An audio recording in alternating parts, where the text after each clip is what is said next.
Please remember the world that you are now seeing, for this natural world is in jeopardy. And even if you are willing to help put an end to what you are about to see, you may never be able to see the world in the same way again. In the early part of 1999, an immense operation began, an operation using aircraft that many of us will find difficult to accept. This operation involves a dispersal of massive amounts of fine materials into the atmosphere, and the implications of these actions are grave and far-reaching, and they strain the limits of understanding. There will be counterclaims to the evidence that is presented within this film, and you will be told that all is normal and as it should be. You will be told that there is nothing to be concerned about, and that all is as it has always been. Your eyewitness accounts will be dismissed as unreliable. This dismissal by claimed authorities and officials will be in direct contradiction to fundamental physical principles and your own common sense, but you will encounter it nonetheless. This dismissal now spans a time period of more than 5 years, and it accompanies a grassroots awareness that has been reached by millions of concerned and engaged citizens. From this point on, I urge you to use your own mind to reach your own conclusions on the truth of the matter.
What you are seeing now is quite normal.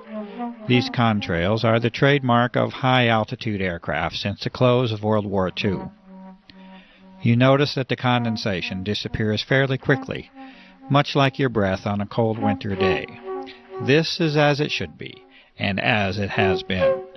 For those curious enough to delve into the physics, chemistry, and thermodynamics of contrails, this normalcy has a more thorough explanation. Yes, science and common sense do agree, and the balances of nature are achieved with this common phenomenon.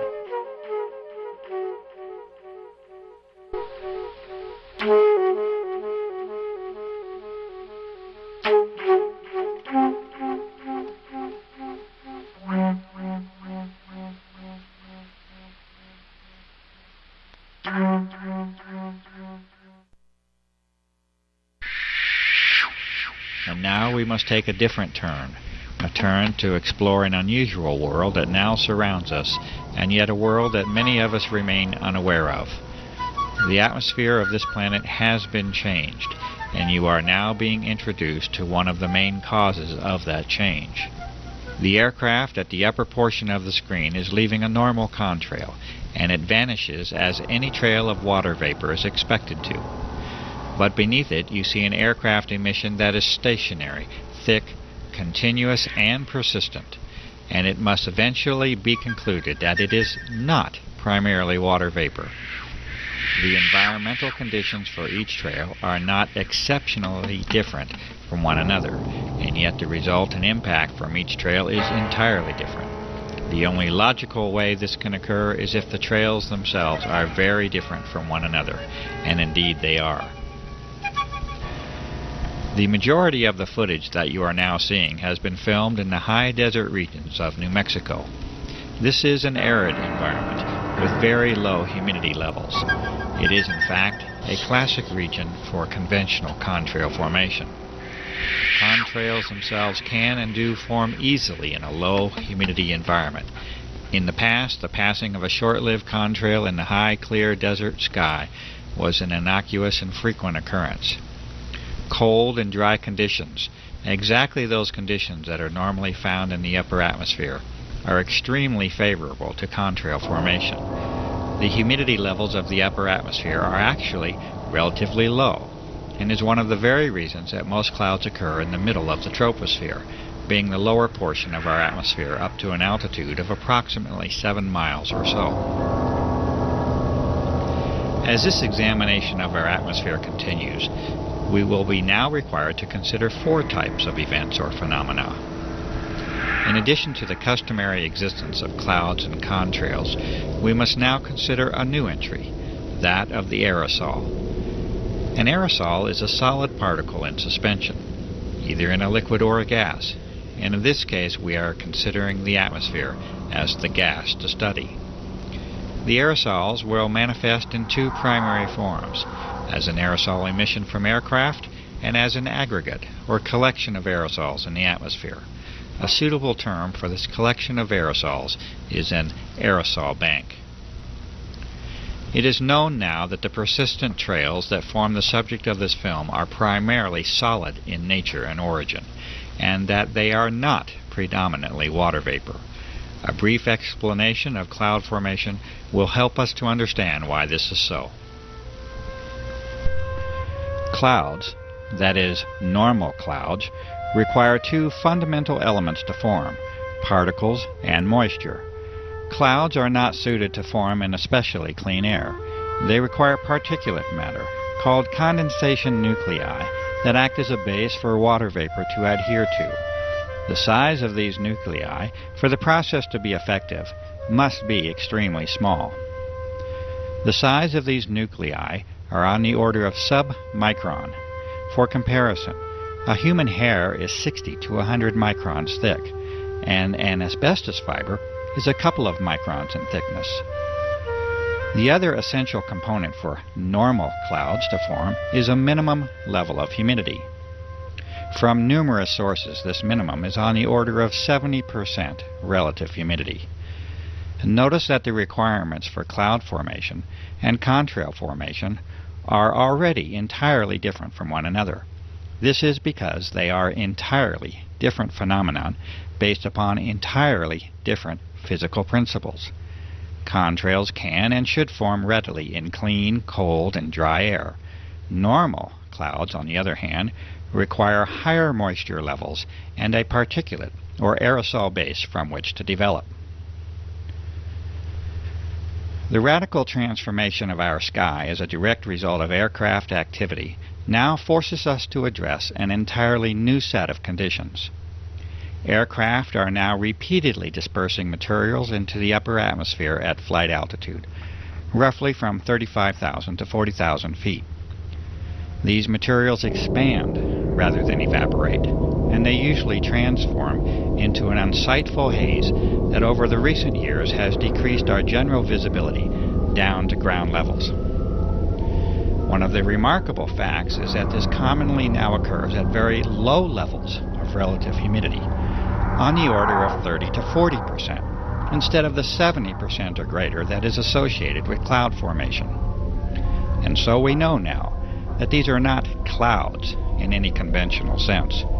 They are indeed a unique and artificial creation that now crosses new thresholds in the atmospheric and geophysical sciences. There is one way that such a transformation can be made, and that is with the introduction of vast quantities of an extremely small, water-loving metallic salt at flight altitude. This transformation cannot be achieved with water vapor alone, and the emissions under examination are indeed not water vapor. They are solid, and they are well entrenched into your air supply.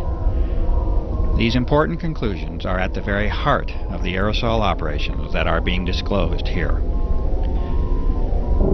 These changes in the very atmosphere that we breathe have a fundamental impact upon the life of this planet, and these aerosol operations have many potential applications that reduce the sanctity of that life.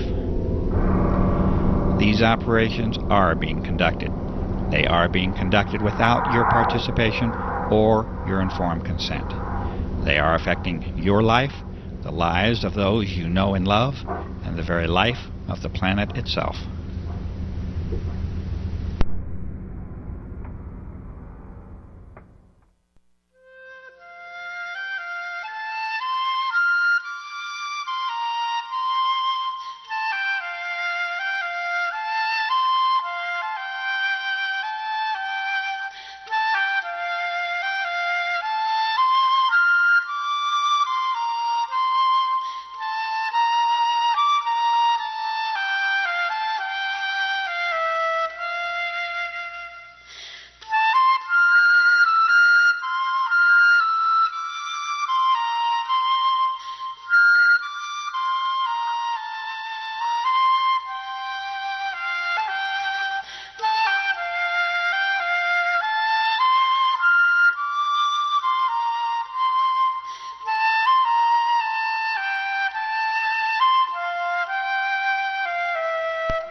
Try to remember the color blue, for once it was yours to see. The blue sky is your birthright and a source for joy, and it remains at the very core of our existence. There are factual reasons for the blue color of the sky, which can certainly be traced to the cleanliness and clarity of the air that you breathe. But please do not lose the wonder of the sky itself, the magic and emotions that you have once shared with the earth in all of its glory. These are more than facts, reasons, and observations. They are the experiences and memories of life itself.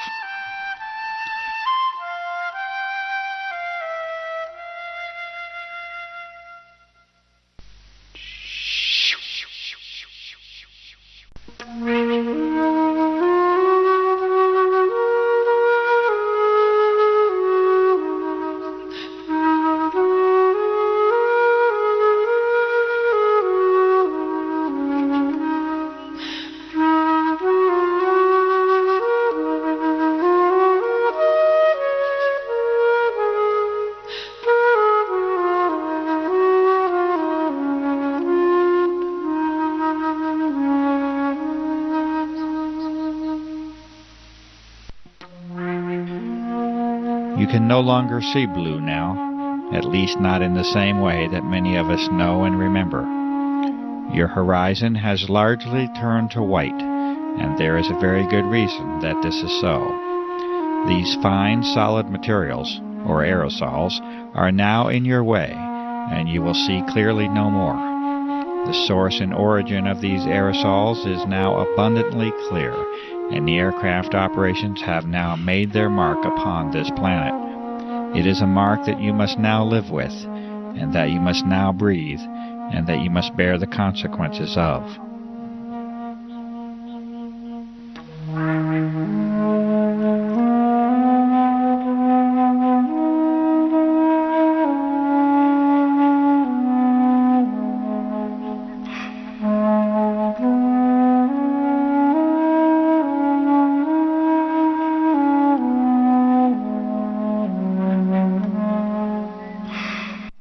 That is, unless we all become aware of the level of damage that has already been done, and unless we act together to reclaim our planet and its atmosphere.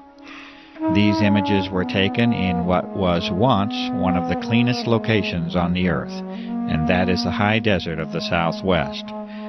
You may now see for yourself the daily reality of your existence, and it is a sad change that we have allowed to occur. Please, remember the color blue.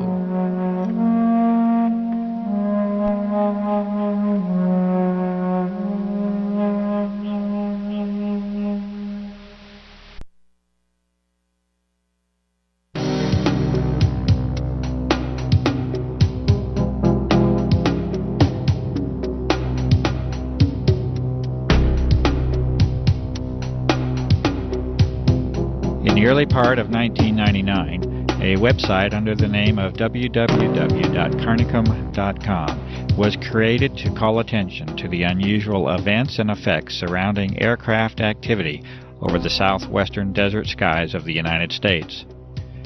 The developer of that site was a generally quiet and conservative former federal employee with no political or environmental notoriety. Within a matter of days, it was apparent that this site was immediately drawing attention from a broad host of high-level government and military agencies, defense contractors, research organizations, chemical and pharmaceutical companies, and health organizations. This interest was documented on this same site for a period of several months, by which time an obvious pattern of monitoring the developing research was apparent. Over the next few years, a glaring disparity had evolved. On one hand, a high level of monitoring of documentation, sampling methods, research, analysis, and disclosure efforts was now documented. On the other, a campaign of continuous dismissal of the significance of the issue and a refusal to investigate was conducted by those very same visitors. You are now seeing a small sample of these frequent visitors and monitoring agencies and companies, such as the Pentagon, multiple Air Force bases, the United States Senate, aircraft manufacturers, pharmaceutical and drug companies, national security, intelligence and emergency agencies, weapon and defense system contractors, research organizations, and the media. The United States Air Force is now on public record as declaring that the entire subject of this documentary is a hoax. This assertion was first made by Lieutenant Colonel Michael K. Gibson in August of 2000, when he stated that, quote, "The chemtrail hoax has been investigated and refuted by many established and accredited universities, scientific organizations, and major media publications," end quote. This assertion was later escalated when Colonel Walter M. Washabaugh in 2001 repeated verbatim the previous declaration. Colonel Washabaugh also did not opt to provide the detailed list of the refuting parties. Charles H. Taylor, North Carolina, from the House of Representatives, has stated in March of 2000, in a response to constituent concern, that he has been, quote, "informed by the Air Force that these chemtrails are nothing more than ordinary contrails," unquote. He also states that they pose no environmental hazard or risk to human health, and that we can be assured that he will continue to monitor this issue. Harold Halsness, from the Office of Secretary of Defense, and in response to a direct inquiry to former President of the United States, William Jefferson Clinton, in January of 2000, states that he is familiar with some of the reports on this issue, but that he finds them unsubstantiated by the facts. In addition, assurances offered that there is certainly no cause for alarm. In the first of many responses from the United States Environmental Protection Agency, under the directive of Carol M. Browner, Administrator, it is acknowledged in December of 1999 that citizen concern is focused on whether or not aircraft may be involved in operations that release chemical or biological substances. The EPA responds that they are, quote, "unaware," unquote, of any such applications by such aircraft. In January of 2000, a certified letter including a physical sample of highly unusual airborne fibrous material is sent to Carol M. Browner with a request for identification of the material on behalf of the public environmental and health interest. The EPA responds again in February of 2000 in two separate letters with the statement that they are, quote, "unaware," unquote, of any programs to disperse materials into the atmosphere using aircraft. The EPA does not acknowledge the receipt of or the existence of physical materials within the correspondence. In October of 2000, a series of more than 1,000 petition letters of concern was sent to Carol Browner as an indication of significant citizen concern on the aerosol issue. The EPA responded once again in December of 2000 that they continue to remain, quote, "unaware," unquote, of any aerial application of chemical or biological substances that may have an adverse effect upon the population. After a period of approximately 6 months, the EPA continues to take no action regarding the identification of the physical sample under their custody, and no acknowledgment of the receipt of that sample is made. The discovery of unusual biological components within that sample by independent researchers heightens the concern for identification of that material. In response to an inquiry from Senator Jesse Helms of North Carolina to the Environmental Protection Agency, Region 4, the EPA once again responds with the phrase of choice, that is, the EPA is, quote, not aware, unquote, of any programs to disperse materials on the population using aircraft. The EPA expresses its appreciation over concern about protecting the environment and is hopeful that their reply addresses any concerns. Greenpeace, an international environmental organization, when contacted regarding the aerosol issue, stated in September of 2000 that they are, quote, unable to comment, unquote, and that they do, quote, not have an official position, unquote, on the matter. In a separate correspondence, Greenpeace responded to a citizen that they are concerned about global environmental problems and that they do not have local chapters that can help with this particular situation. In October of 1999, Senator Jeff Bingaman of New Mexico replied to a concerned constituent that the Air Force has assured to him that what is being observed are simply normal aircraft contrails. It is further stated that although there may be the appearance of an aerosol operation, this is not the case. Senator Bingaman also informs the constituent that he will ensure that the Air Force will reassure people about this issue. United States Senator Richard Lugar replies to a constituent in July of 2000 that what is being observed is simply a normal contrail, as has been seen since the close of World War II. Furthermore, Senator Lugar states that the FAA, NOAA, the EPA, and academic professors have examined the claims only to find out that they have been made by disreputable sources, and that upon challenge provide no evidence or data. Representative Mike Thompson of California replies in April of 2000 to a concerned individual that what is being reported and observed is simply a normal consequence of aircraft traffic, and that there is no environmental hazard or risk to health. The State of New Mexico Environment Department in September of 1999 acknowledges a number of complaints received regarding aircraft activities over the skies of Santa Fe, New Mexico. The Environment Department declares that the, quote, data, unquote, does not suggest that any illegal or clandestine activity is occurring. A scientific document that discusses the nature of normal contrail formation is included within the reply to the New Mexico resident. The citizen is advised to keep the department abreast of any concerns. The Attorney General of New Mexico, Patricia Madrid, in November of 1999, also acknowledges multiple inquiries to her office regarding unusual aircraft operations. The Attorney General declares that there is, quote, substantial evidence, unquote, that the activity and contrails are well within the range of normal aerial activity. After issuing this notice, Patricia Madrid declines to respond to 2 personal visits made to her office by Clifford Carnicom, a concerned citizen, to discuss the aerosol issue. The Ohio Environmental Protection Agency responds to a citizen in November of 1999 by stating that they are, quote, unable to complete an investigation, unquote, and that they do appreciate the concern expressed by the citizen about the environment. The ABC News 2020 investigative journalism staff respond that, quote, unfortunately, unquote, a request for examination of the aerosol issue was not chosen, and that 2020 thanks the citizen for thinking of them and being in touch.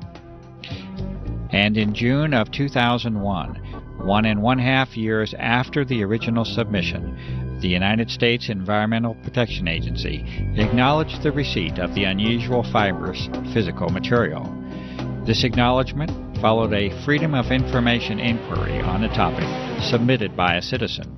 The EPA refused to identify this sample, stating that it, quote, was not the policy of this office of EPA to test or otherwise analyze any unsolicited samples of material or matter.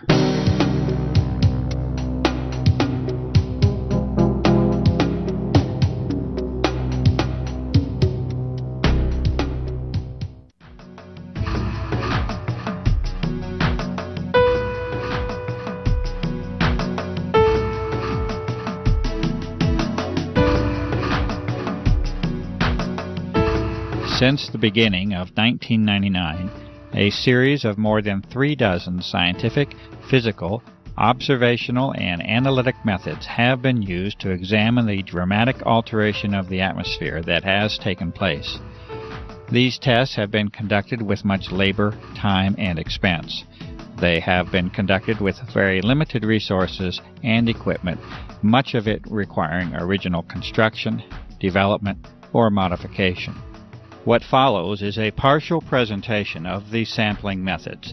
The diversity and thoroughness of examination is apparent in the work that has now spanned more than 5 years. The officials and authorities have not attempted to replicate these testing methods, at least not publicly. They have not reacted to the results in any formal fashion, and they have not tangibly responded to the many calls for public inquiry and investigation that have been made. The methods and results of all testing procedures are available on the website www.carnicom.com, and this research represents a substantial body of information that may be helpful in interpreting the designs and motivations behind the aerosol operations. Essentially, the method is one of reverse engineering for a global covert operation, and there is no limit to the work that remains to be done. These findings, conducted for more than 5 years, are offered to the public. These studies begin with an examination of contrails themselves, a very common and ordinary phenomenon involving the freezing of water vapor into ice and their subsequent dissipation through evaporation and mixing. Meteorological studies of contrail formation and cloud formation have been made. Visibility standards and their reduction from a maximum of 40 to 10 miles have been called to attention. A study of pH, or of acid and alkalinity level, of rainfall has been conducted by a network of concerned citizens across the country. Highly unusual statistical results are present in the vast majority of these studies.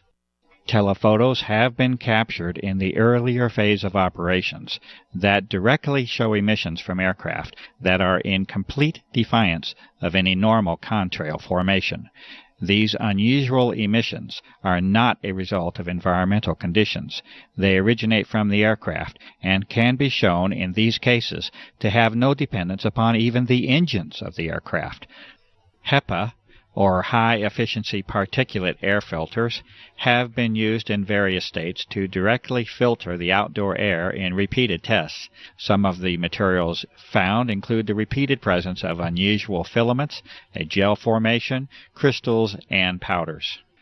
Extraordinary levels of particulate materials have been directly observed and recorded using simple methods discovered by citizens across the country. These methods include the corona of the sun and extremely powerful lamps. Caution with the solar method is especially advised. These observations have been taken under the most ideal weather and air quality conditions, and they nevertheless provide alarming and direct evidence of the substantial changes that have occurred in our atmosphere. Rainwater samples have been distilled to concentrate any solid materials or particulates. Metallic-based materials are evident upon observation. Unusual airborne filament samples have been collected from a variety of locations across the nation, as well as the globe. These fibers are highly unusual in their properties, and any claims of being simply spider webs cannot be substantiated. Samples of these fibers have been sent directly to the Administrator of the United States Environmental Protection Agency. Subsequent observation of these fibers under the microscope produces disturbing results, including the occurrence of unusual biological components. The United States EPA has refused to identify these fibers. Incredibly high mold counts have been found within repeated outdoor samples that have been taken. This result is in spite of the fact that the tests were conducted in an extremely arid environment in the high southwest of the United States. This arid environment has been further aggravated by extended drought conditions over the past several years, also a topic to be discussed further. It is a fact that particulate matter in the atmosphere acts as a transport mechanism, or delivery system, for other materials, including biological materials that can piggyback onto the solid materials. This is in addition to the health risk, including respiratory illness and increased mortality that result from higher levels of particulate matter in the air.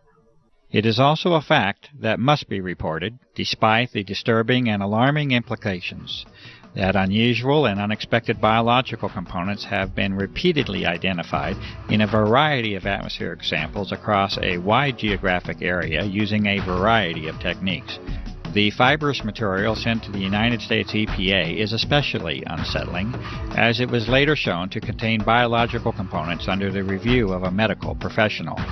For those who might think that biological aerosols have no precedent, it might be worthwhile to read carefully the documented U.S. Senate hearings held in 1977, entitled Examination of Serious Deficiencies in the Defense Department's Effort to Protect the Human Subjects of Drug Research, along with the contractors that are enumerated within that report.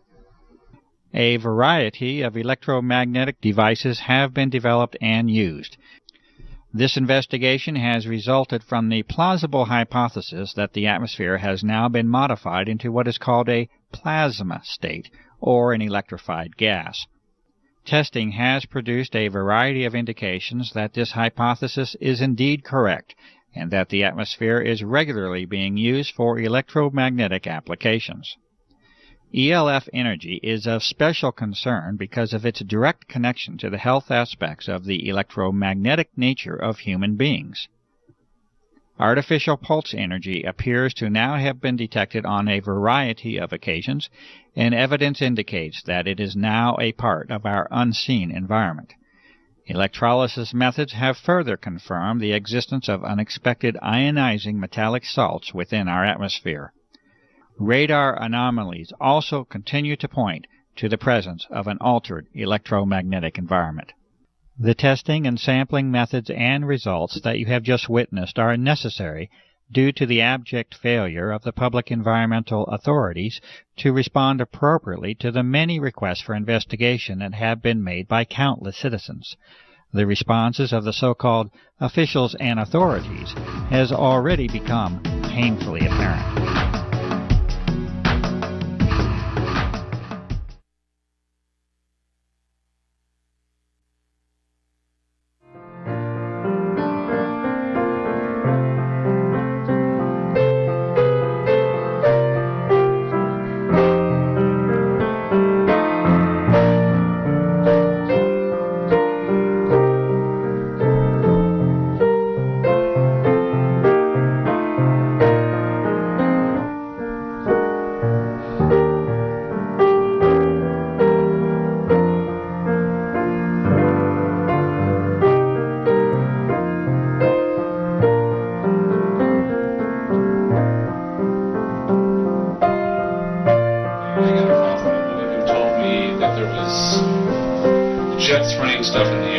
Outside, I looked out, it was in the morning, and lo and behold, there was, what I thought were contrails, numerous jets spraying, probably 4 or 5 jets.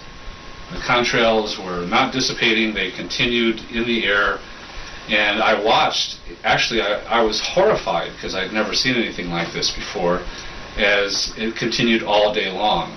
And the result was, within a couple hours, the entire sky was totally blotted out with this messy white haze.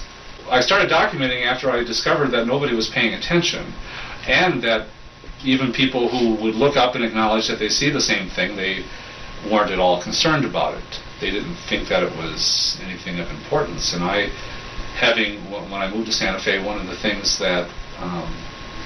the reasons I moved here was because of the sun and the beautiful sky that they had here. And I've been somebody who's always watched the sky.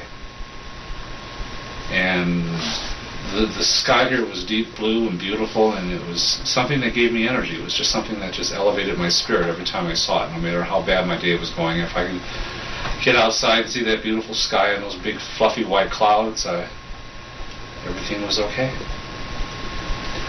And so I saw this being taken away, basically, and I didn't know what was going on, and I didn't know who was doing it or why it was being done, and I still don't know. But what I do know is that it is being done, and it wasn't natural. The jets would come.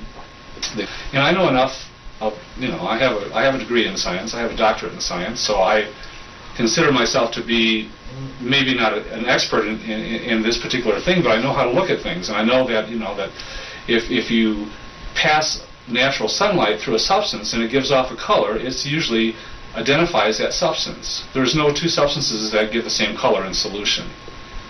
So I knew that I was looking at something that was other than water, because that would have made what we know as a rainbow. It would have pretty evenly distributed bands of color all along the spectrum. Well, because I was trying to convince people that it was actually happening and it wasn't normal, I began to try to see things that I could point out to the sky while I was with them to say, well, look at this. How do you explain this? And I learned a little bit about meteorology and the atmospheric conditions necessary for even a contrail to form and persist, much less ones that just dissipate, and found that there were no laws of physics that supported this activity, or the explanation of this activity, as a normal water vapor or frozen vapor trail. And so I came up with things like, well, all of a sudden, the jet goes overhead, and in the same sky you'll see 2 or 3 jets passing overhead, and there's nothing. You can barely see the jets because they're so high up. And other jets come into an area, and all of a sudden the white trail starts all of a sudden coming out of the jet, and then it stops, and then it starts again. And I've seen a number of occasions where they just did dashes across the sky. And I stops and starts. I talked to a few pilots, and I asked them, well, how can you do this? And they, first of all, they did not believe that anything untoward was happening, and they said, well, you can turn your engine off. I said, would you do it over and over again? He says, if you're nuts, the sky's gone from a deep blue to kind of a silvery white with a little hint of blue in it. Even on the best days, when you don't see a lot of activity overhead for even a week, it never comes close to the deep blue it used to be. And I started noticing, especially by March of '99, April of '99, people were becoming very, very ill. At the time I was working in a healthcare facility, and I was seeing a lot of upper respiratory disease happen. And over the years, I've watched more and more people come down with asthma, and you can hear it. You go into the supermarket and you find children, children that are 2 and 3 years old, and you can hear them wheezing. You can hear rails in their chest. I mean, this is very unusual. I still really do not know why this is happening. I mean, I've gone the spectrum. I've gone the spectrum from thinking, oh my God, they're trying to kill all of us, to maybe they are trying to, protect us from cosmic radiation that may damage the planet. Ultraviolet or X-ray radiation that's coming because the upper atmosphere has been rented in some way, has been torn in such a way as to let those things through. So I've been all the way from the most evil intent to the most beneficent. But in either case, I want to know. I wanted to know. I just want to know. I want someone in an official capacity to speak about it openly, because whenever something happens, and like I said, it's I've learned an awful lot about human beings through this process, because I insist that this is happening, that this is real, and that it's not normal. that there's something happening, there's something under the table going on that's not being talked about, and yet it's happening in broad daylight, visibly. It's affecting everybody.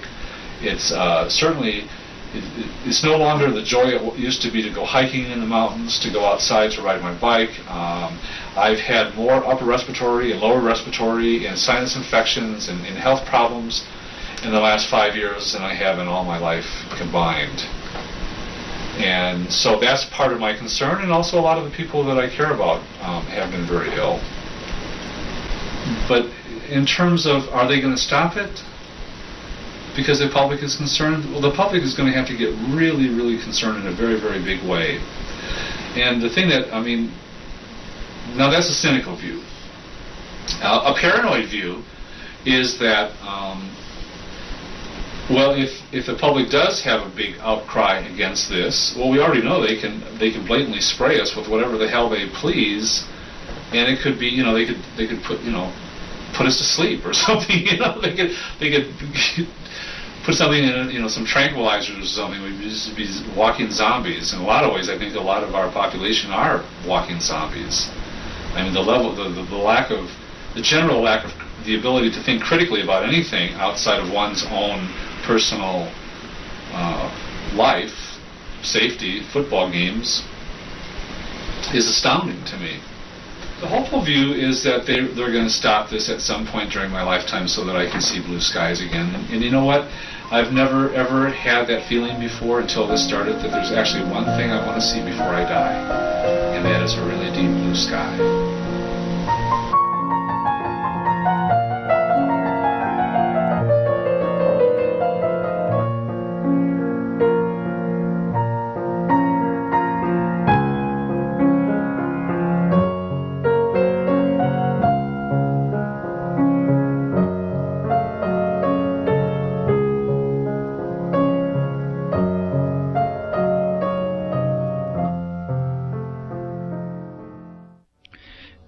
The following is a transcribed interview between Clifford E. Carnicom and Gwen Scott, naturopathic doctor and former CNN broadcaster, recorded in February of 2004. Question: when did you become aware?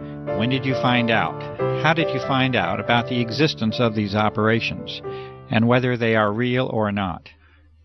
Response: well, it's interesting, because I realized that if I had been any place else on the planet, I might not have noticed. And so I am wondering how I ended up in the catbird seat to actually observe this operations. As you know, I live in a very rural area, and when I first moved here, the air was pristine. We had deep, deep blue, azure skies, thousands of stars literally at night. Probably one of the least polluted air supplies in this United States, because New Mexico is a very rural state, very few people, very little industry. It's one of the things that drew me here.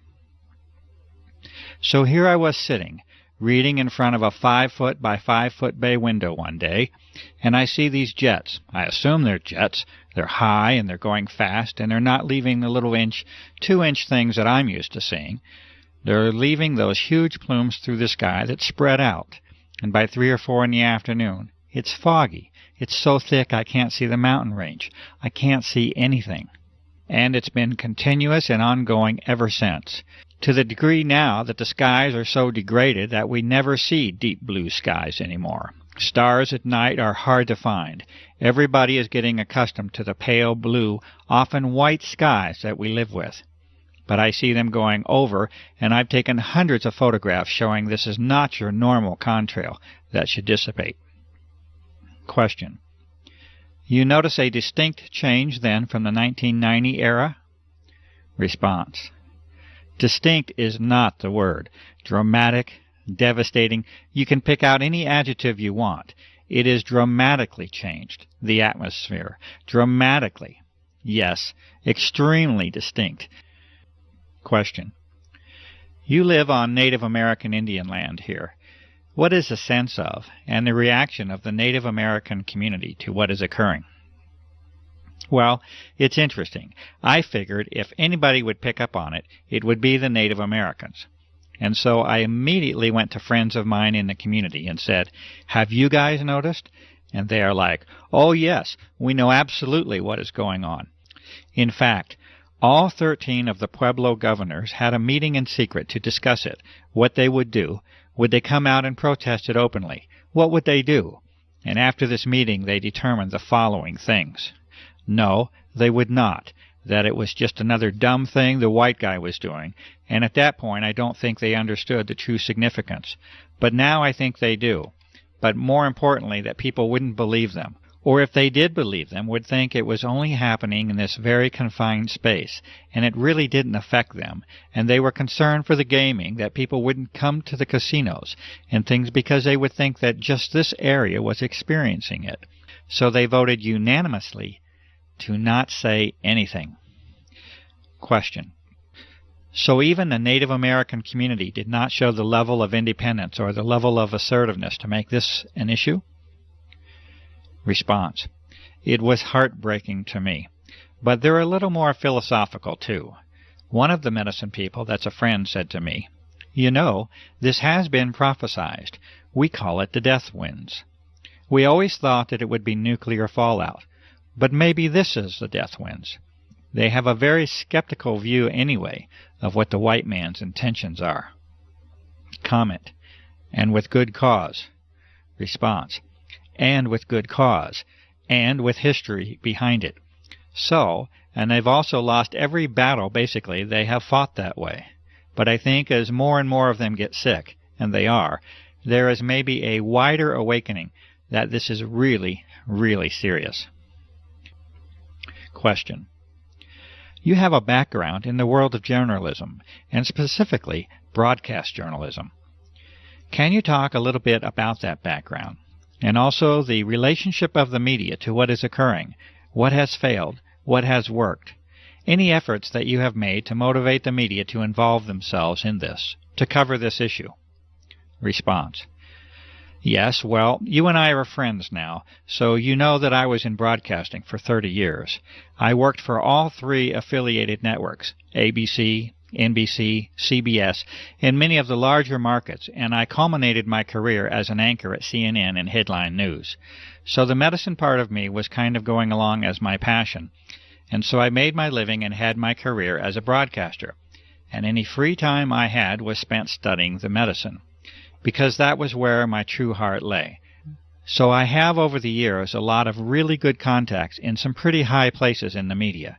But I would imagine pretty much everybody watching this will know there has been dramatic changes in the media. Who owns the media? The quality of human now being attracted into the media. In other words, why are they there? When I started, it was mostly all print folk, and they kind of had to tell us, you know, come on, clean up your act. This is visual. But people were coming from the old school of journalistic, afflict the comfortable, and comfort the afflicted, and you are the watchdog, and you go for that story, and you never accept the official version, and on and on and on. Most of the media and information we get now is owned by only 3 companies. When they deregulated, the FCC deregulated, they allowed these huge, like AOL, Time Warner, to gobble up. So you've got these large entities controlling all the information, whether it's film, radio, okay. So the complexion has changed, and I would say the kind of person drawn into it, when it became a place where you could make a really good living, and people would go, "Oh, I know you, you're so-and-so." It drew people with different agendas. So you don't necessarily have the hardcore, old-fashioned, get the story. I don't care if my hair is a mess, I don't care if I'm dripping wet. There's a few out there still, but for the most part. So that's that. And yes, when this started, I called in every chip I ever had. I called a very good buddy at CNN, who really assigned most of the stories. He was very high, very interested. I sent him your website, a lot of your information. He was hi, yay, shut down, and I never did get an explanation. As you well know, I contacted some of our local media people. The main anchor on the local station wanted to do a story, we thought, and we shot a lot of video of the activity. In those days, it was very obvious. Now it's a little harder. You don't have the mornings where you have the deep blue sky, and then the afternoon. You get the pale blue-white sky if you're lucky. And as you well know, that story never aired. Comment. I would consider that a fairly serious dedicated effort by a media person, and yet we saw nothing come of it. Response. Nothing came of it. Exactly. As you well know, the USA Today, which is an international publication, did a story on it, but it was obviously with an agenda, basically poking fun at those goofy people who saw those things. I believe there was one or two credible people interviewed, but for the most part, the reporter started out with an agenda to sort of mock, make fun of those people who were seeing things in the sky. And if I had a dime for everybody else that they called, wrote, or begged, I could at least buy an ice cream cone. To no avail, just hitting a wall. Comment. And this was with all your connections. Response. This is with years of connections. It's unprecedented in my life. And I cannot name another story. People point to Watergate as this big watershed cover-up. I find that laughable. This, in my opinion, is the biggest story, and I approached many of my colleagues this way. This is the biggest story in recorded human history. You have an entire planet now covered with whatever, by whoever, and nobody's even acknowledging it. What the heck is going on, and how come we don't know? Question. That's the question. What could explain that level of refusal? Response. A few things, okay? A few things, to be fair. Fear. I saw that. Fear. Because the folks that get it know who's doing it, and they're afraid. Okay? They know it's something bigger than them. They know all the possibilities of who is able to put planes in the sky, that many, every day, 24/7. It doesn't take a nuclear physicist to figure out that it's not the guy around the corner. This is big. Comment. So even the journalist has that threshold that they're unwilling to cross. Response. Oh yeah. Afraid.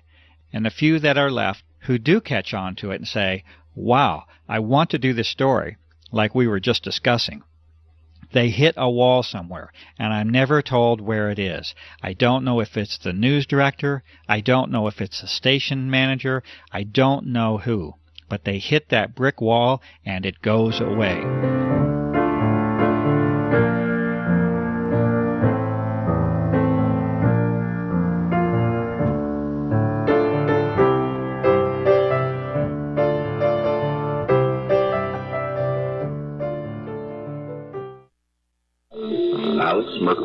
Mysteries of the Mind. It is the world that has been pulled over our eyes. As you know, I've been a pilot for over 40 years. I've been flying. I stopped counting my hours at 3,500 hours, which is a fair amount. I've owned 7 airplanes in my life. I have ratings all the way up to twin IFR. I am not jet rated, but, you know, everything else but. Today, Clifford, when all of a sudden you see these trails in the sky in the morning when you wake up, and by late morning, early afternoon, the sky is totally overcast. It is not natural. The government and other people say, oh, well, that's a contrail, condensation, contrail that all planes do at a certain altitude. And I said, you don't know what you're talking about. Yes, there are contrails. Go back to World War II, we had contrails, but they didn't last. This was, you know, in those days it was condensation of moisture, and then it dissipates after, I don't know, maybe depending on the altitude, maybe a minute, maybe a little over a minute, but around a minute, and it's gone. These things last all day long, unless there's a strong wind and it blows out of the way. Now it's gotten so bad, and I talk to people, as you know, all over the world, and it's happening almost every country that I'm aware of in the world. We have listeners in at least 50 countries that we know of, and people are always reporting back. If we get into a discussion or times that you have been on the show before, people come back and just report incredible experiences. They have a lot of respiratory problems. They never had that before. People are having a lot of sinus problems. They've never had that before. And it's always after they have been inundated with some of these sprays. You also asked about, how do people feel about it? They are extremely concerned because there seems to be something that is happening that is affecting them physically and in some cases even emotionally and psychologically. So there is a drastic change in what is happening around us in 5 years, 5.5 years. And people have never seen this or experienced this before. The physical, the mental, the spiritual.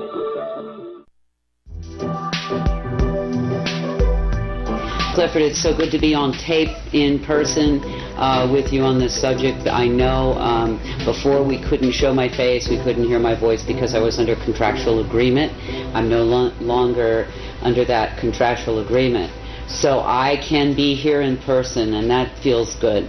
And I thank you so much for translating my prior discussion with you on the media and all of that. But today what I'd really like to talk about is the medicine end, which is my passion, and my whole reason for being involved in this is to try to help people stay as well as they can stay given the givens. I also want to say something that's very important to my heart, is that I am deeply patriotic. That's all I really want to say. Never thought I'd live to be seeing these times. As you know, recently information was brought to us that's critical in terms of health. So I want to deal with that first, and then we can go back and talk about the other contents of this aerosol spray and the impact to the body, and perhaps some mitigating medicines. We have found out through a very credentialed research doctor that perhaps what we're seeing occasionally show up in our air supply is a fungus. The reason this is so critical is apparently this fungus dramatically compromises the immune system by consuming those nutrients the immune system uses to repair and rebuild. And like every system in our body, the immune system has to keep rebuilding itself. It will wear out, it will wear down, and it has to keep regenerating.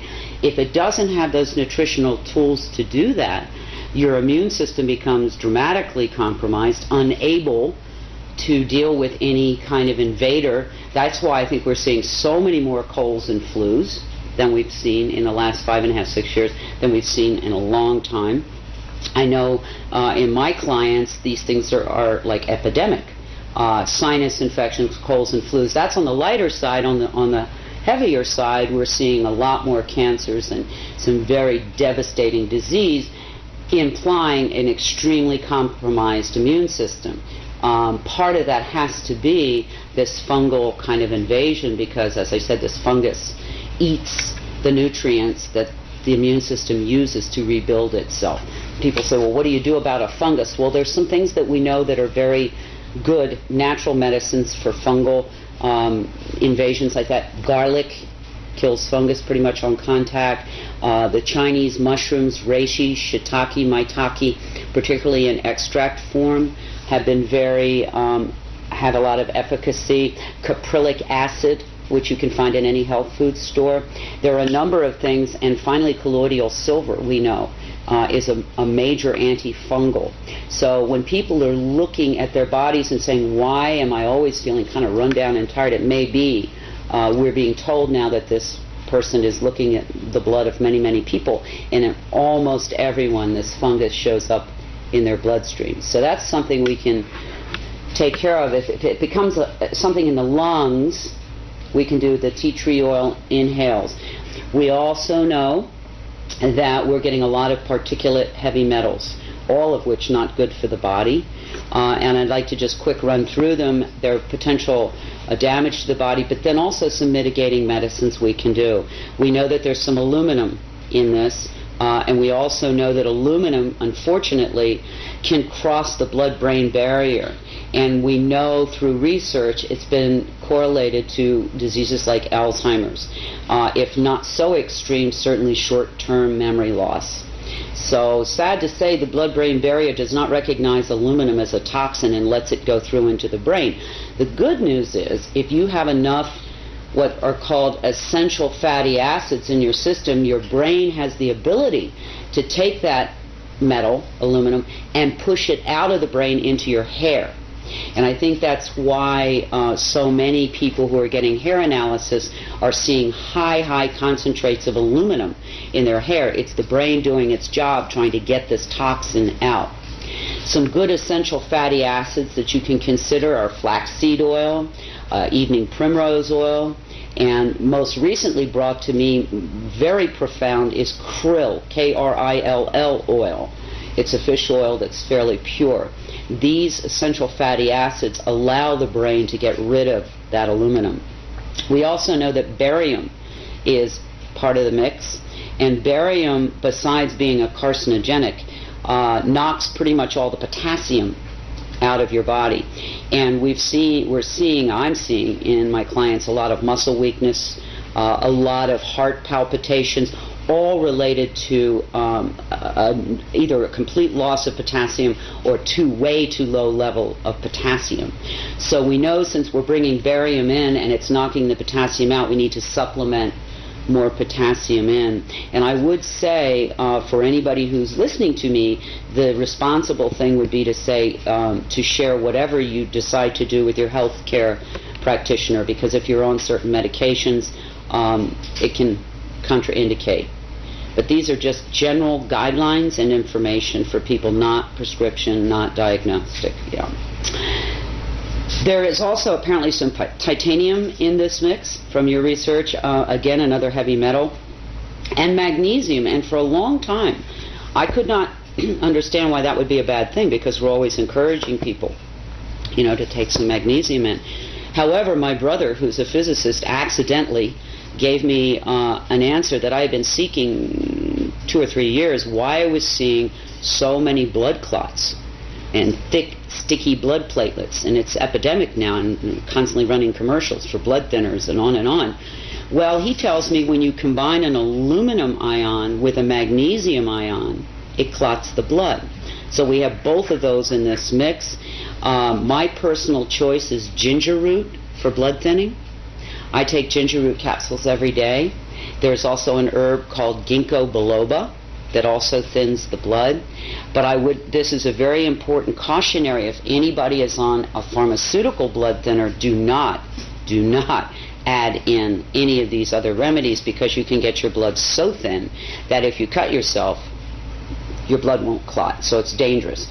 So if you're on any pharmaceutical blood thinner, do not add in ginger root and ginkgo biloba and those kinds of things. But if you're not on a pharmaceutical, these are good natural things you may want to consider in terms of thinning the blood.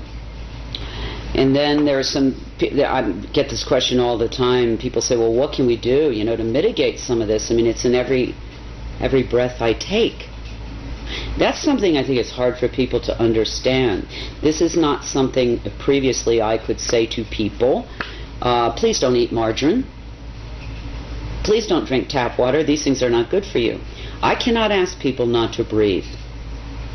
But what I can say, there are things that you can do to mitigate the amounts of it that you're taking in. One thing that you well know I do is when I'm outdoors, I wear a mask. It's not comfortable. It looks silly. I get stares. But I have to tell you, since I've been doing that, I've noticed a big improvement in what kind of symptomology I've had to deal with. Also, there is a very good all-natural substance called diatomaceous clay that has the unique property of attracting heavy metals to it, then binding with them and allowing your body to then send it out through your bowel. In most health food stores, you can find it under the name of bentonite. You have to make sure, though, this diatomaceous clay that you're taking in is food grade, because they do have diatomaceous clay at the nurseries, and that's not pure. But if you go to your health store, or if you know somebody who has food-grade diatomaceous clay, that is something I do daily to try to begin to remove these metals, because all heavy metals are detrimental to the system. Again, flaxseed oil, krill oil, the omega-369 oils, very important, particularly for brain function during these times. Potassium supplementation. And another epidemic is sinus infections, and that colloidal silver nasal spray I use, and I've had a lot of friends use it, and it's very effective with helping to clean up those sinus infections caused, I'm sure, by all these particulates. I don't know if you know, one of the top respiratory specialists in the United States was recently on the Today Show. He's written a book called something about the breathing crisis in this country. And he told, I think it was Katie Kirk, I don't recall, who was interviewing him, maybe Ann Curry, that death or mortality from respiratory disease had gone from number 8 5 years ago to almost number 3. That's huge. That means that the third leading cause of death now in this country is breathing. And one has to wonder what could have happened in 5 years to have created that kind of crisis, is the only word I can think of. So this is something that anybody who breathes, and I'm assuming that's anybody who might be seeing this documentary, needs to be concerned not only for themselves but everyone they love. This isn't like a firing squad where everybody goes down and you get to watch it at one time. This is a cumulative poisoning that will demonstrate in different people in different manners depending on how strong their immune system was to begin with, what their genetics are, and many other factors. So this is something that will demonstrate in a lot of different ways. You're not going to have, as I said, the firing squad effect, but what you will have is over time more and more debilitated people, more and more people who don't feel well, more and more younger people, which I'm seeing quite a bit of now, in their 20s, 30s, and 40s, with problems that we never saw in that age range, or rarely, I should say, saw. When this began 5.5, almost 6 years ago, 24/7, we know that maybe it's been going on however long, but the 24/7 heavy spraying, during that time, at the beginning I saw mostly older, frail people and infants suffering and leaving the planet. But now it's coming down the old chronological scale here. So we're dealing with people, teenagers, 20s, 30s, 40s, 50s, with a lot of debilitating problems. And I know in Albuquerque alone, 5-6 years ago, 6 to 8% of the children were diagnosed as asthmatic. Today, as of now, it's 70%. It's devastating. These are children. I would say to anybody listening, one of the first and most important things that you can do is start to eat your medicine. Get rid of the junk food, get rid of the empty food, get rid of the zapped food, and begin to eat, if you can, organic and free range. If you can, at least good, whole, pure food. Don't zap it in the microwave. That removes all the good digestive enzymes and many of the nutrients. So start with your diet, because your body is under an insult that it's probably never in the history of man, I don't think, seen before. And in order for you to stay healthy and those that you love, you've got to really begin to pay attention to what you're eating, the water that you're drinking. That's the first line of defense. I'd also encourage people to consider a good all-natural vitamin and mineral supplementation program, because, again, our bodies need every bit of help we can give them in these times. You know, it's interesting. One of the most frequently asked questions for those who are conscious and aware of this aerosol operation is, is this intended to harm us? And I can't answer that. I don't know. But what I can say is, do they know that it's harming us? Unequivocally they do at this point in time. And so one who lives in a free and democratic country would want to wonder, why would the people that we trust to care for us, keep us safe, allow this kind of thing to go on? I personally have gone way deep inside and had many sleepless nights and can't come up with any plausible reason why you could, for any reason, harm so many people in such a dramatic way. And so I would say, if you are like me, you love this country, you're deeply patriotic, that take advantage of that freedom that we are given here in this beautiful land of democracy. Make your voice heard, ask for an explanation, ask for a discussion, so that we can determine if this is something we want in our air supply. We can't just keep ignoring it. It's not going to go away. It's just not going to go away unless people of consciousness and conscience decide to get up off the couch and do something. And they can decide what that something is. Because if they don't, as they watch the people around them and they look at their own health and they see the deterioration, they're going to have to wonder at some point, well, gosh, why didn't I do something when I could?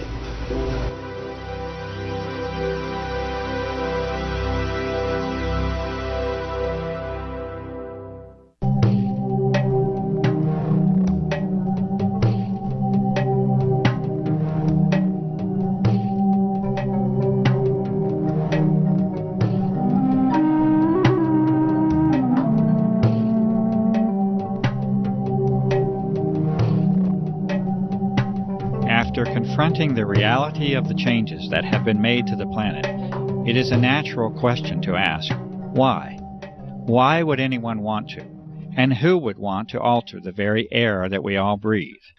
We may never know the true answers to these questions, as the evidence is now clear that the aerosol operations are a covert operation, an operation that is never to be openly discussed or disclosed using the traditional channels of a free and democratic society, an operation that will never ask for your consent or for your participation, and that will be conducted regardless of your concern.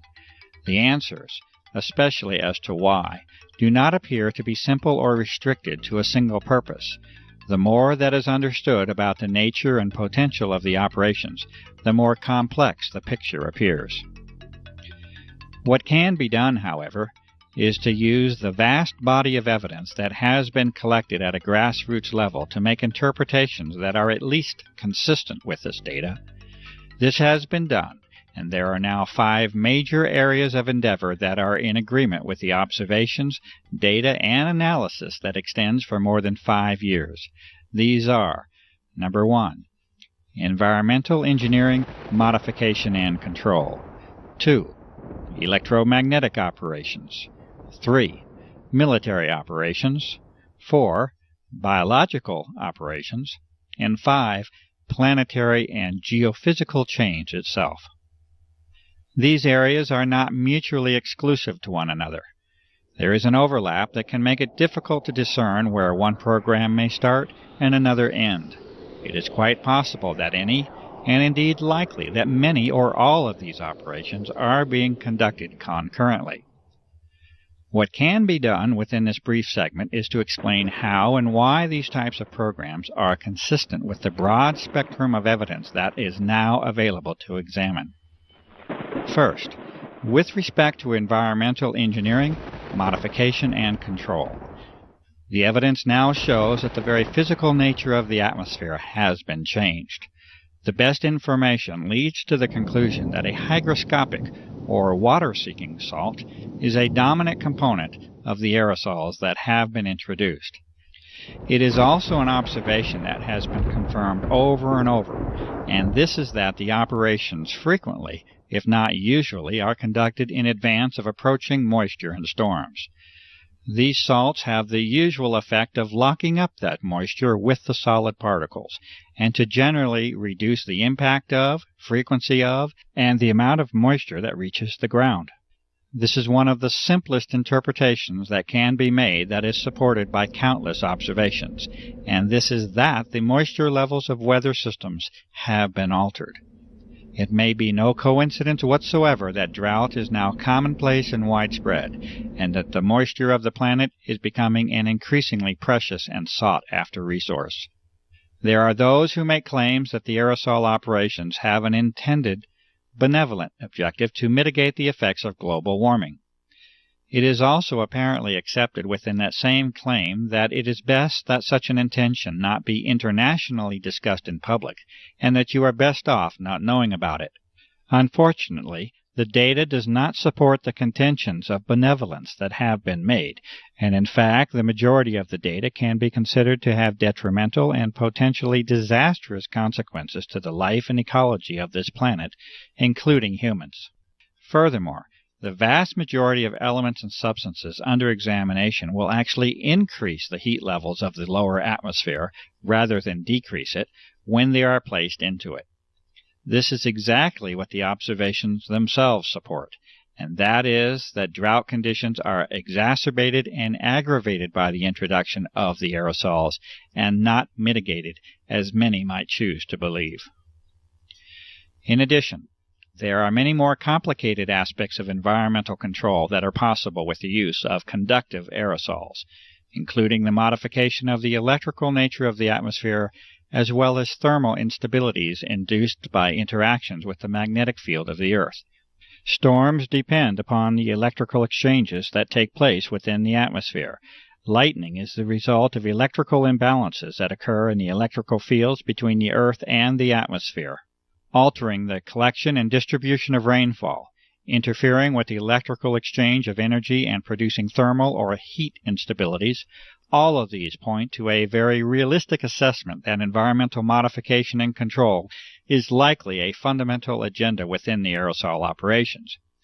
The United States Air Force has publicly disclosed a doctrine of owning the weather by 2025, and many have good reason to believe that such objectives have in part already been accomplished. This brief introduction to this topic only considers impacts upon the atmospheric shell, literally an eggshell of life that surrounds this planet. Understanding the full environmental impact, including the soil, the seas and lakes, the flora and fauna, the agriculture that sustains us, can only lead to an ominous portent of environmental change that we must pay the price for with our apathy.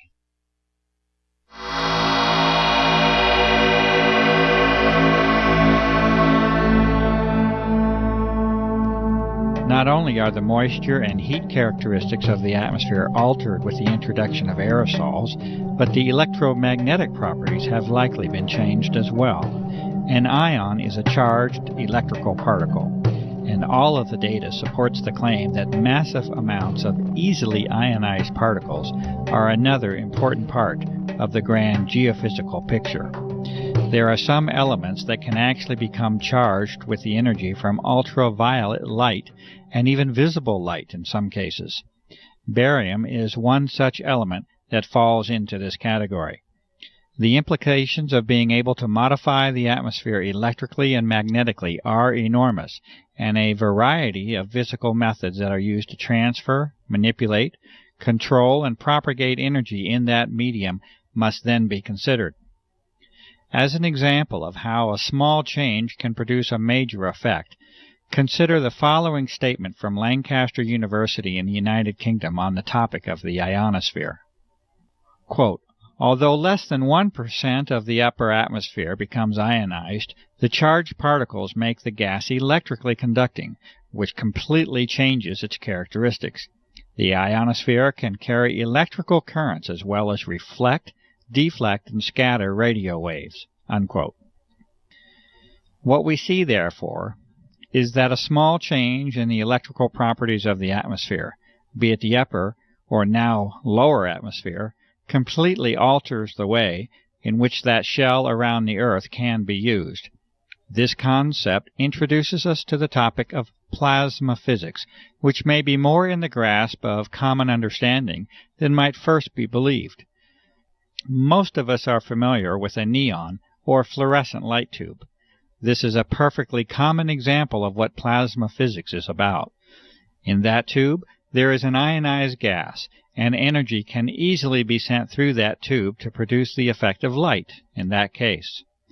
A plasma is an electrically conductive gas.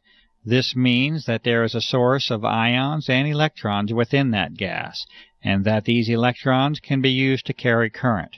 We have seen that it takes very little change to produce a large change in the electrical properties of that gas, and the effectiveness of energy transfer and accumulation is governed primarily by the number of electrons that can be introduced into it.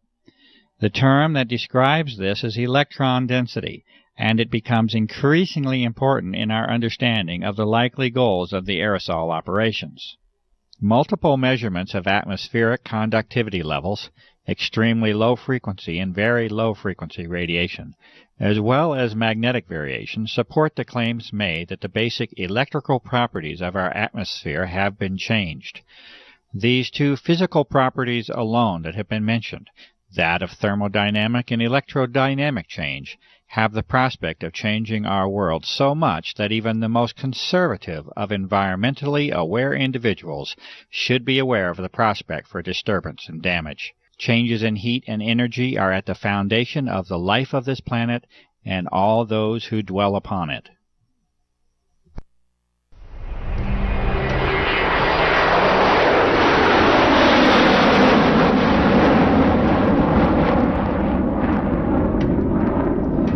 It is a necessary, logical, and natural extension to our discussion of applications to include the almost inevitable role the military assumes within them. Indeed, the dichotomy of extreme, sustained, and continuous interest and monitoring of the aerosol research by the military and intelligence complex, juxtaposed with the public declaration by the U.S. Air Force that this entire subject is a hoax, is curious enough that many of us may wish to seek the truth of the matter. The most advanced military agencies, intelligence services, and defense contractors clearly have an interest in monitoring and controlling the level of discussion and disclosure on the aerosol issue. The tools of research and analysis must therefore be used at least in part to compensate for the lack of openness that now shrouds this democracy under the guise of national security. A glimpse into the military window has been achieved, and a central theme will eventually emerge, and that is of control. Control in the deepest and far-reaching sense that you may imagine. For when the atmosphere of the planet is controlled, life itself, in the end, is controlled. With a basic knowledge of plasma physics, that is, the physics of an energized gas or atmosphere, it is impossible to proceed further without at least a brief introduction to the HAARP facility and technology. HAARP, or High Active Auroral Research Program, is operated by the U.S. Air Force and is claimed to be simply a research facility. The stated purpose by the Air Force for the HAARP project is that of a scientific endeavor aimed at studying the properties and behavior of the ionosphere, with particular emphasis on being able to understand and use it to enhance communications and surveillance systems for both civilian and defense purposes. It may be this, and then again, it may be more than simply a scientific endeavor. It may also be enlightening to consider United States Patent 4686605 by Bernard Eastlund in 1987 entitled, A Method and Apparatus for Altering a Region in the Earth's Atmosphere, Ionosphere, and or Magnetosphere. There are many who have sensibly concluded that this patent essentially represents a blueprint for the HAARP facility as it has been constructed. This patent makes mention of numerous objectives and methods of operation that far exceed any scientific endeavor alone, and references the work of Nikola Tesla as a source of historical contribution. The amazing inventions and achievements of Tesla with respect to energy transfer and amplification, including the use of the atmosphere as a medium for sending energy from point A to point B, are well documented. The documents of Tesla were eventually confiscated at the close of his life, especially as they related to military matters, and he is generally now accepted as an unrecognized genius. The current incarnation of ionospheric heating is able to, according to Mr. Eastland, put unprecedented amounts of power in the Earth's atmosphere at strategic locations, and to maintain that power level with the pulsing of energy. This patent also recommends the use of large clouds of barium so that ionization by sunlight will increase the electron density within the plasma environment. Testing and analysis does now positively indicate the presence of unusual levels of barium, a toxic element, within atmospheric samples. The amount of power inherent in the design of the HAARP project is further indicated by Mr. Eastland stating that the present invention can be formed to simulate or perform the same functions as a detonation of a HEAV-type nuclear device, without actually having to detonate such a device. A HEAV weapon has the effect of lifting the magnetic field of the Earth itself and involves the expenditure of massive amounts of energy. The patent is further stated to have numerous military implications, including the enhancement of or interference with communication and guidance systems, including those of airplanes and missiles, radar interference, missile destruction, weather modification, material transport of micron-sized particles, and molecular change of the atmosphere are each mentioned as further applications of the patent design. The executive summary for the HAARP project also specifically mentions forcing the descent of particles from the atmosphere toward the ground using ELF radiation from HAARP. Clearly, environmental modifications, the electromagnetic transfer of energy, and military operations of global impact are already in sight from the existence of these aerosols within our atmosphere.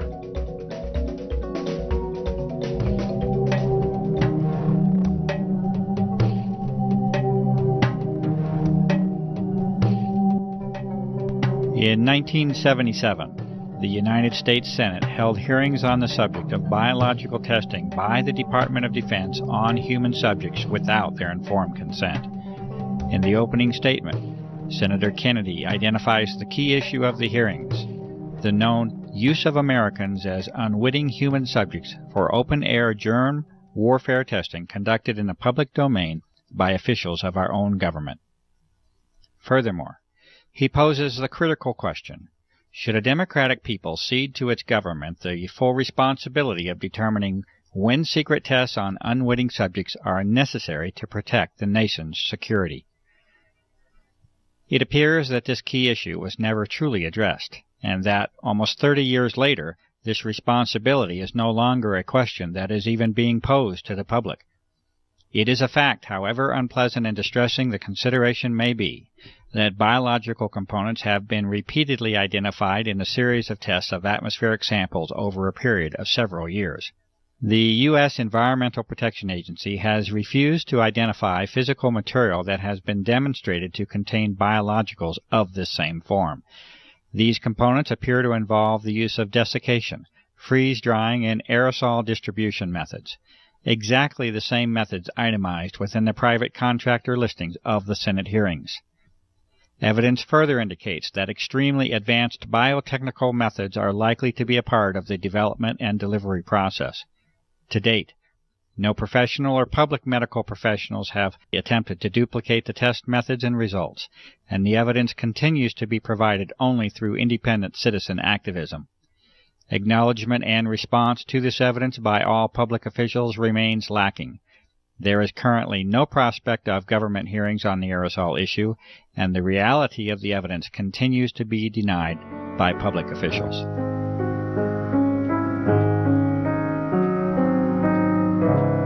And lastly, although more conceptual in nature than our earlier discussion on environmental modification, electromagnetic, military, and biological aspects of the aerosol issue, it is not unreasonable to consider interactions with the Earth as a whole.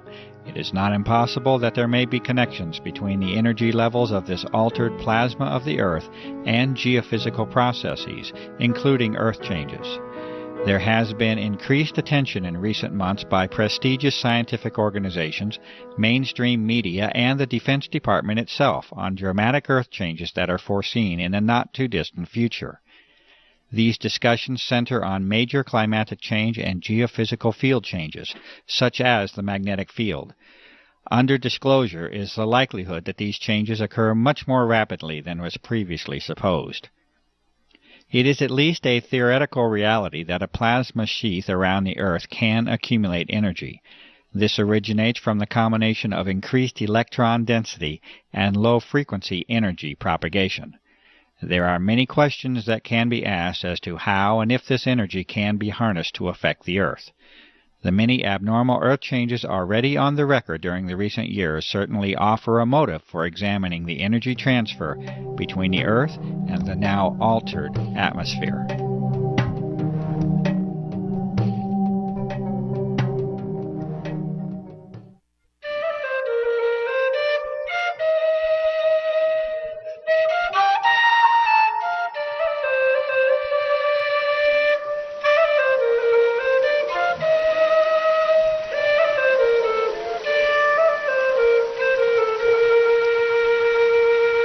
You have seen traces of a world still in a state of beauty, and you have seen the signs of a terrible change. It will be for you to decide if the claims of this documentary are true or not. You have seen the distinctions between what mankind has known for decades to be in harmony with our surroundings, and that which is a product of our urge for technological supremacy over nature. You have seen a clear sky, this blue that was but is no more. The sky that has been taken away from us all. You have been confronted with assertions of operations on a scale never seen before in the history of mankind, and you have been shown evidence that aircraft can alter and have altered the fragile envelope for life that we call the atmosphere. You have seen science and sampling applied to the problem over and over at the grassroots level. Numerous methods have been demonstrated that show artificial and deliberate modification of the atmosphere, including its chemical, thermal, electromagnetic, and physical properties. There are detrimental effects that can be anticipated and that have been observed as a result of these changes in our air, and we must all accept the consequences of the toxic environment that has been created. The health of our home and lives have been sacrificed in the search for dominion and control. You have witnessed a high level of interest in the subject of this documentary by the military branches at the highest level, the intelligence services, the chemical industry, research organizations, defense contractors, bioengineering firms, and the pharmaceutical complex. You have heard the responses of the public, government, and even environmental organizations in response to the innumerable requests by the public for investigation.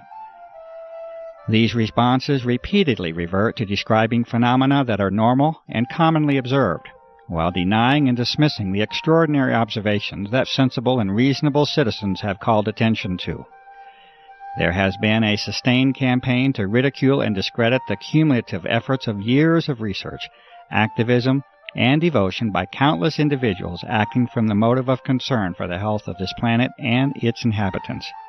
A free and democratic society, if it is to continue to exist, must be able to openly discuss the benefits of technological and military supremacy against the deleterious impact upon the environment that we as global citizens must share. Divine rights of humankind must assume their rightful place amongst the individual nation's right for military security and secrecy. You have heard the responses of only a few citizens and professionals who state their sensible concerns about the impact of the aerosol operations upon our environment and our health. The lack of time prevents the presentation of the awareness that is now known to be shared by a grassroots network that conservatively must include millions of people.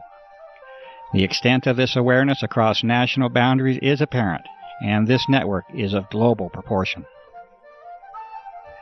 The control of media information by relatively few corporate interests appears to be a significant factor in the restriction of honest and open public discourse on the aerosol issue. The attempts at ridicule of this issue by the U.S. military establishment should also be evaluated as to intent and motive. You have been provided with an analysis of the potential agendas of the aerosol operations, the conduct of environmental, military, electromagnetic, biological, and geophysical operations are each consistent with the vast body of information and evidence that has been accumulated over a period of more than 5 years. This result has been reached with the painstaking efforts of numerous citizens, researchers, and activists across the country and around the globe. Many of the operations under consideration would appear to regard the welfare of human beings, the life of this planet, and our environment as a low priority. Many people, having become convinced of the reality of these operations, will naturally ask the question, what can I do to help? It is also known from experience in history that many of these same individuals feel helpless and powerless after they confront the immensity and complexity of the operations. They also often become disillusioned after encountering the predictable and disingenuous responses of our public servants. It is also known that the traditional methods of dissent and activism are no longer working, and the political process is failing in a constitutional sense. Petitions have been signed and disregarded. Appeals for investigation are dismissed. Calls for media involvement lead to crafted articles of ridicule. Even the legitimacy of the voting process itself is in question. There is no comfortable, reassuring, and simple answer that can be given to you. This is the reality that we must face. It is expected that any success will eventually result from an enormous groundswell of grassroots activism and open public protest. At the current rate of progress, a timeline of decades can be projected before we reach the level of influence that is needed.